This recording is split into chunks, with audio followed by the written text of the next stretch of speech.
Alex, your group was the only one on the team that didn't bring in anybody from the transfer portal. What do you think this group has gained from that continuity and kind of knowing how to play together?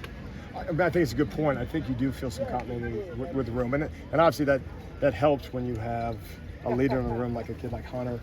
Obviously Preston, guys that played some ball. Moy's played some ball. Austin has played some ball. So certainly that you bank those reps, and then for them to come back in the off season, and it's not theory.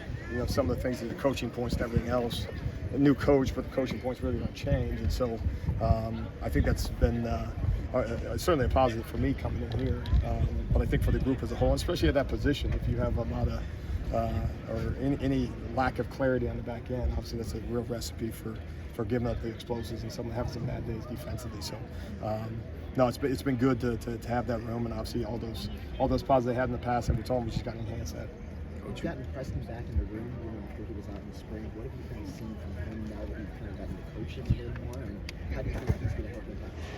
Yeah, I didn't get a chance to coach him much in the spring. Obviously saw some video of him last year. I know he played a lot. I mean, he's had a really good fall camp, and I try to be real cognizant to temper expectations, but that's what the film suggests. He's been a playmaker for us on the back end, has a level of confidence, communicates well, has a great understanding of the defense, not just the defense, but also kind of how an offense might attack you in that, and puts pads on people, physical in the run game.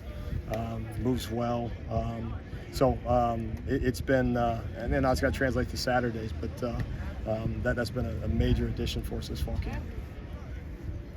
As far as Austin Brown goes, just what have you seen from him so far in camp in terms of maybe building on what you saw in the spring? Yeah, I think he's one of those guys that from a cross position standpoint is I think critical, one for his development. I think two for the position as a whole, not just in Austin's case, but moving guys around, being willing to nickel.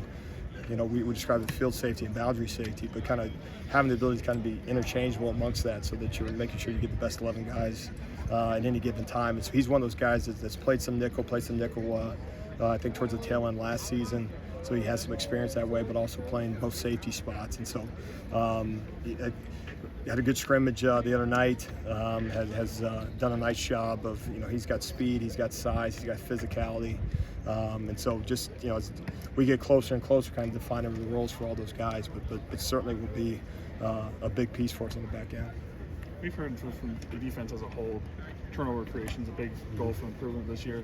Does your group kind of take that upon themselves even more because of the position they play? Well, they need to. I mean, you're certainly involved. I mean, every position is in theory for, both in the run game and the pass game, but specifically the safety spot, when the ball's in the air and attacking it from top down, and really making an emphasis, not to be content being next to guys, but making sure that we have the mindset we're going to get hands on footballs, specifically in the pass game. And then the run game, just the same, is, it's a great change in momentum, a play that breaks, that otherwise would be a positive for the offense. You can flip it really fast if, specifically, the second guy in, throwing fists and trying to pump or punch the ball out. And so that's been a continuation off of spring, and that as we've gone to fall camp, that shown the ability to make some plays that way. And it's one thing to say it as a coach. It's obviously easy to say as a coach, but they got to also ultimately embrace it and have the confidence in those moments, because so often it's an open at that position. You're in space. It's not the pile, how the ball come out. You're in space by yourself, and have the confidence in those ways to not just think about making a play on a ball carrier, but actually make a play on the ball. So that's something we got to see this fall. Coach, you touched on the leadership of Hunter. What does that do, not just for your group, but the defense, have a player of that caliber back there, and just to be able to trust him with everything, to kind of lead the guys by himself too? Yeah, I mean, I think just experience or being a good player doesn't necessarily mean you're a good leader, and so sometimes we fall in that trap as coaches of almost assuming that. But in Hunter's case, he absolutely is. I mean, he walks it, he talks it. The guys respect him that way. And one of the things that we've talked about in the safety room is, how do you define what a standard is? Basically, it's your expectations minus the things that you tolerate, right? And so we can say we expect whatever we want from a performance standpoint, but ultimately, what do we tolerate? And it's one thing for a coach to say, it's another thing for a guy like Hunter.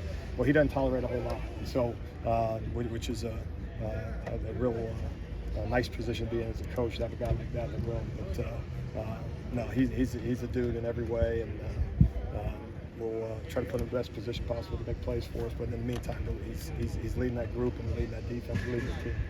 In the safety room, you guys have a lot of guys who kind of have the ability to move positions. How do you maybe kind of talk to Coach Trussell on the best ways to kind of use those guys? How kind of in accordance with you guys with each other when you talk about the group? Yeah, and I think, one of the things I've been always real sensitive to as safety is, we're defensive backs, and you got to make sure that, so you have to make sure, again, this is just, I don't think I'm unique in this philosophy, but, the safety can't be the trash position, the linebacker that's not fast enough to be a linebacker, or should be a linebacker that's too small to be a linebacker. And it can't be a corner that's not fast enough to be a corner. Like it's a skill set and a job description that includes being vocal. It includes showing up in the run game, not sometimes, but quite a bit of the time. But also you got to cover slot receivers and tight ends, and those skill sets are completely different. And so, we've really made an effort, spring and in fall camp. Obviously, had some more bodies available in fall camp to put guys in different spots and identify, maybe some of the lead attributes that they have, maybe what best fits them, and then, like you're saying, but what best fits the defense. And still in that position right now where we're trying to move some checkers around and kind of see and build some of those quality reps for the guys, because you never know. Week one, you have best laid plans, and as you go through a 12-game scheduled season, that some things can get shuffled. So, no, as we get closer and closer, kind of have to define some of those roles. Say at the moment, just how many safeties do you feel right now that you put into a game right now and feel confident with, and is that where you want it to be? Yeah, I don't want to quantify, 10, 12 days into camp. Like 12, 14 days in the camp, they all kind of run together, but certainly more than 3, and so I'm including the safety, the nickel spot in there, and so those roles are still yet to be defined. And obviously the messaging to the guys is, if you find yourself with the ones right now, your goal is to make it very, very difficult for us to take you out the field.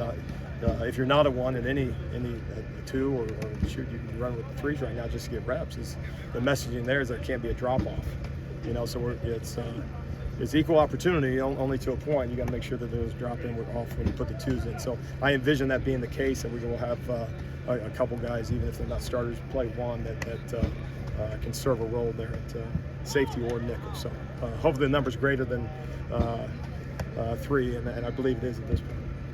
Kamoy's had that no contact jersey on for quite a bit here. Is that something do you expect him back here at some point? We absolutely expect him back. Yeah, it's unfortunate. As you go through camp, there's bumps and bruises and everything in between. And so, no, he'll battle through it, and we'll get him out here as soon as we possibly can. All right, thank y'all. Thanks, Appreciate it.